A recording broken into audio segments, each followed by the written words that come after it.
Sebelum saya akhiri, nih ada banyak yang bertanya. Tolong dengar dengan serius, ini serius.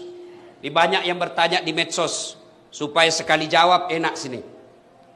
Ustadz, bagaimana pendapat Ustadz tentang penutupan masjid selama PPKM di Jakarta?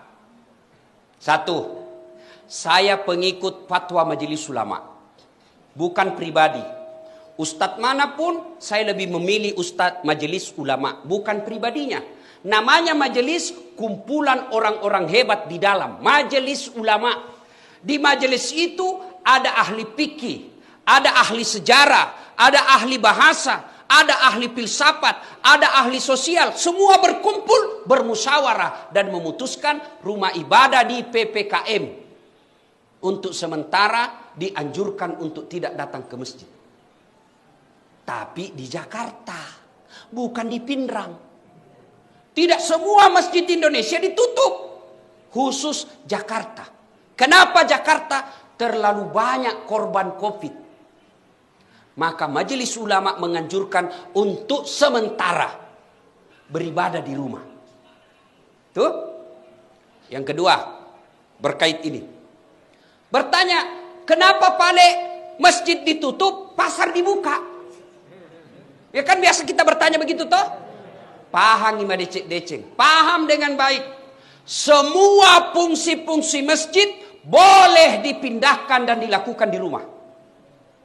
Saya ulang. Semua fungsi-fungsi masjid boleh dipindah ke rumah dan dilaksanakan di rumah.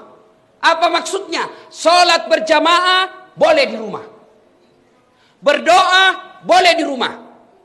Ngaji boleh di rumah. Zikir boleh di rumah. Tapi fungsi-fungsi pasar tidak bisa kau pindahkan ke rumah. Mau beli beras, tidak ada beras, beli kau di rumahmu. Cocok kau pak belu berat kau. Habis gas, mau masak kebutuhan pokok, tidak ada. Kalau tutup semua, di mana ki beli? Dan tidak semua juga pasar dibuka, hanya pasar-pasar tertentu. Yang ketiga, Bapak Ibu Saudara-saudara sekalian, bijaksana dalam menerima pesan-pesan media sosial.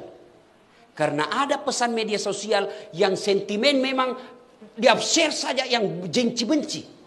Habis energi, habis tenaga hanya untuk berdebat. Yang keempat, kita berpesan kepada pemerintah untuk lebih serius lagi menangani COVID ini.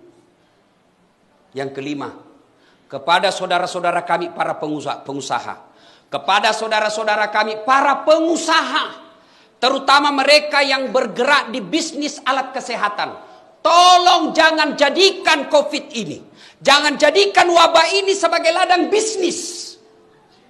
Kami tidak pernah marah kalau kau bisnis ladang sawit, kami ikhlas kamu berbisnis tambang.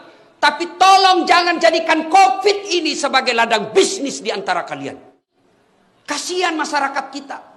Mereka hilang lapkanya, mereka hilang lapangan kerjanya, mereka hilang keluarganya. Lalu kau jadikan ini COVID sebagai ladang bisnis, demi Allah tidak berkah hidupmu sampai akhirat.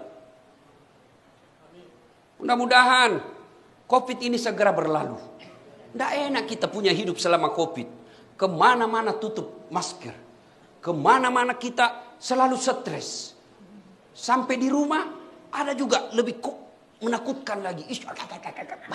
Mak jaluk mak taruh benewe. Melok ki mewe. Dek na lemu nyawa tak pak. Masih sakit ko lapangangi. Masih kasih ko kantor. Ilat tu sikit bene tak. Tanya ya pak. Tanya ya. Ini mana tuh.